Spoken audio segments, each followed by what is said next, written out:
and not leave a trace, not even a little piece. Just thought that was strange. So I started wondering about this. I thought maybe there is something to this because now we're starting to occasionally stream and watch Finding Bigfoot episodes, more for the comedic relief of Cliff, Bobo, and Matt.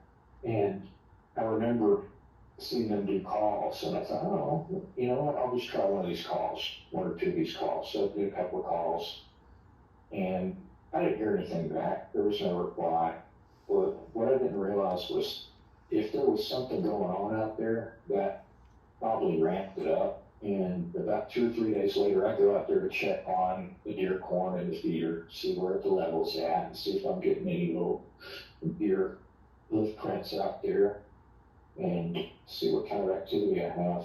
And I found a pile of scat. It was about 6 inches in diameter, about an inch and a half tall, and it was like a grayish black color, and it was just chocked full of seeds, blackberry seeds.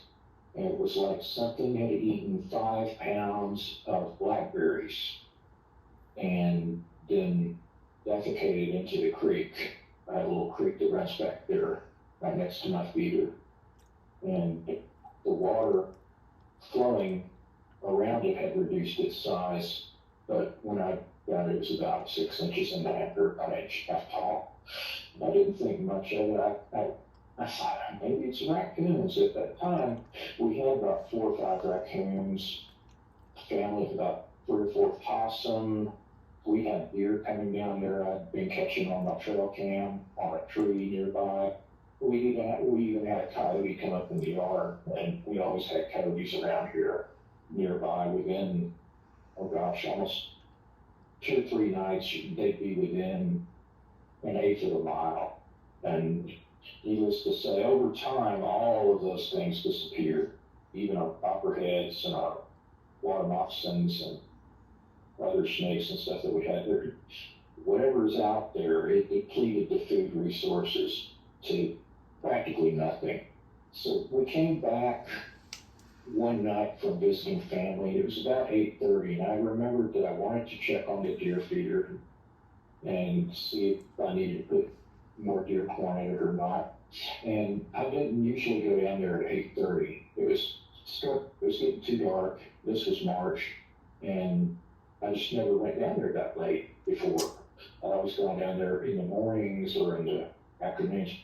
But this time I went down there and I heard a single, very low, deep, menacing growl about 30 to 35 feet from my feeder in our creek off to my right.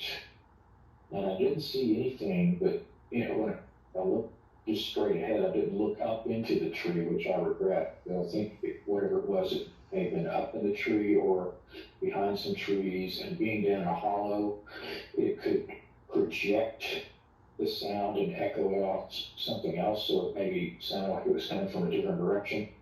But when I heard the sound, it was like something inside me. It triggers a primal response that told me to leave. We'll be back with more Bigfoot Society after these words from our sponsors.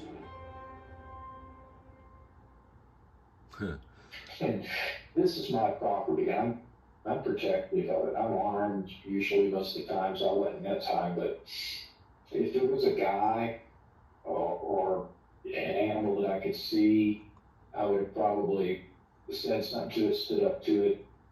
But something inside me told me, just leave. Don't do anything. Don't run. There's no chance against this thing. Whatever it is,